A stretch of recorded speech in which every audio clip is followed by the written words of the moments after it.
Hey y'all, welcome to another episode of Dear Qadriyyah Safiyyah, where I scour the internet and I search for situations so I can offer my unsolicited opinion.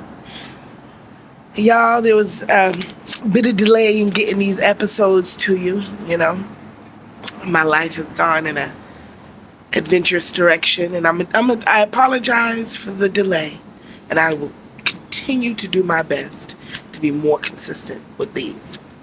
So the last time we were doing this, I have found, I think they're treasures, okay? From the Morning Record. I love it. I'm in Meriden, Connecticut, and it's Tuesday, August 24th, 1971. 1971, all right? Here we go. Dear Qadriyyah Safiyyah, my husband and I were married for 23 years. We had 2 children. Then 5 years ago, when I was 57 and he was 58, we grew bored with one another, and we called it quits. Okay. Okay. I appreciate the honesty. Things were friendly enough when we had made an out-of-court agreement that my husband would pay me 40% of his salary. The divorce was quiet. Everything was fine until now. With my former husband's check arriving each month, but I have just had a letter from him saying he is retiring and can no longer afford the payments. From another source, I have learned that he has remarried.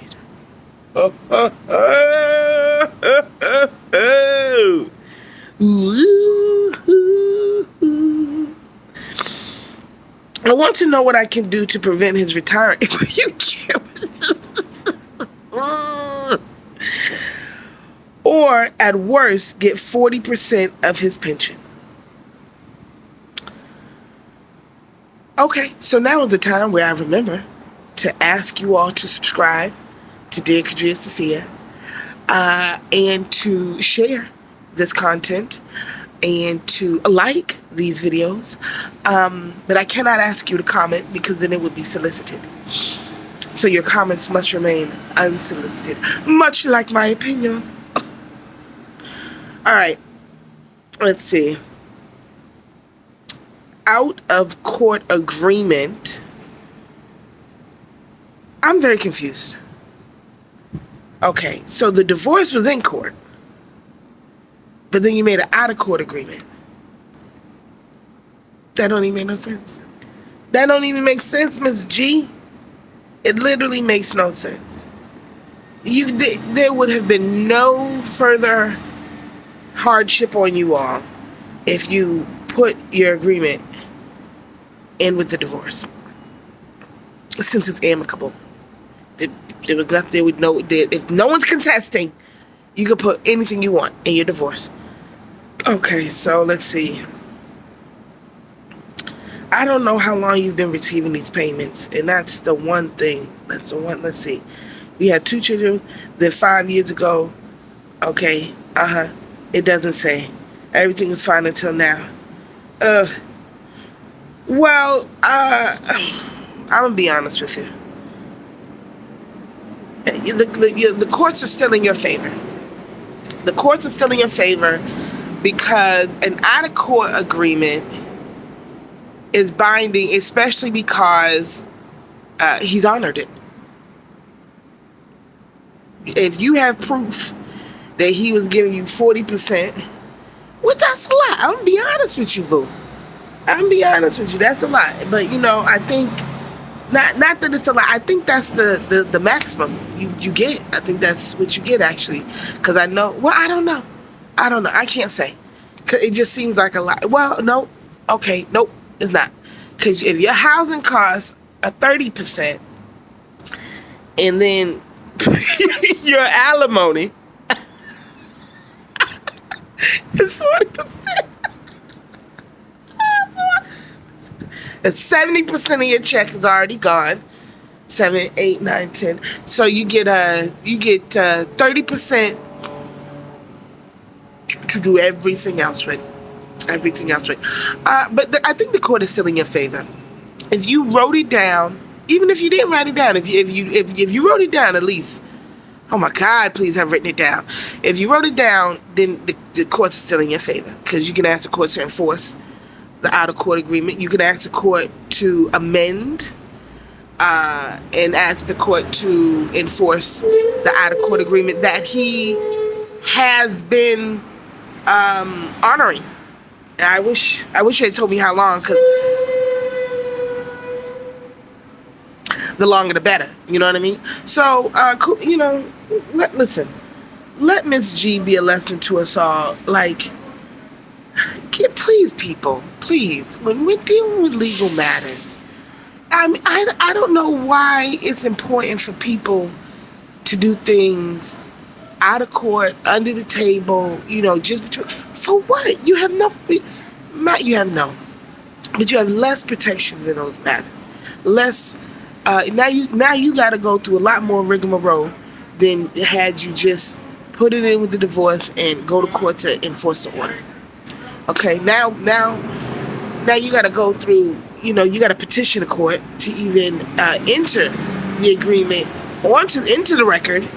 Okay, and then we got to ask for it to be enforced. Like, but I'm still very hopeful for you, even in.